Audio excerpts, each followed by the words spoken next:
A blessed Sabbath day to you. Let us continue reading this book by Uriah Smith, Daniel and Revelation, 1897.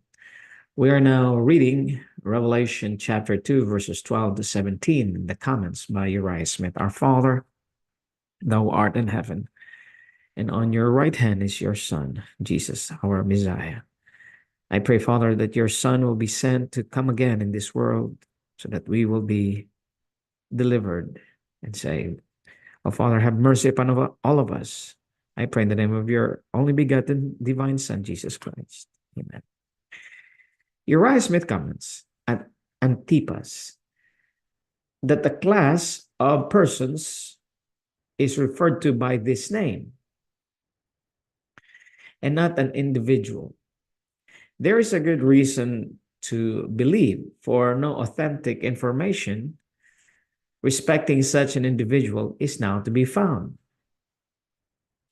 On this point, William Miller says, it is supposed that Antipas was not an individual, but a class of men who opposed the power of the bishops or popes in the day, being a combination of two words, anti-pos and papas, father or pope. And at that time, many of them suffered martyrdom in Constantinople and Rome, where the bishops and popes began to exercise the power, which soon after brought into subjection the popes, the kings of the earth, and trampled on the rights of the Church of Christ. And for myself, I see no reason to reject this explanation of this word Antipas in this text, as the history of those times is perfectly silent respecting such an individual as is here named.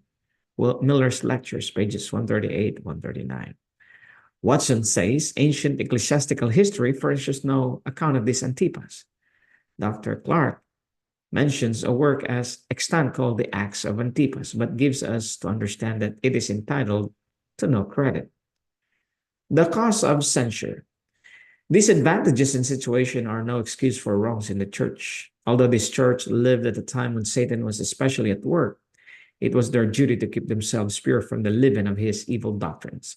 Hence, they are censured for harboring among them those who held the doctrines of Balaam and the Nicolaitanists.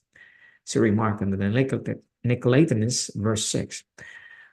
What the doctrine of Balaam is here partially revealed. He taught Balak to cast a stumbling block before the children of Israel.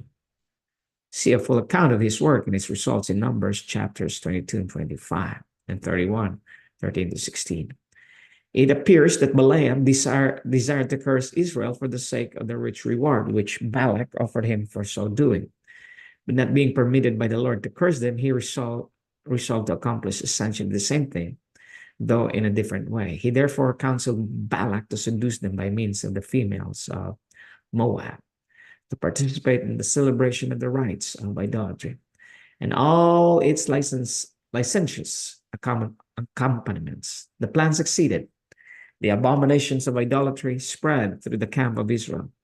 The curse of God was called down upon them by their sins, and there fell by the plague 24,000 persons.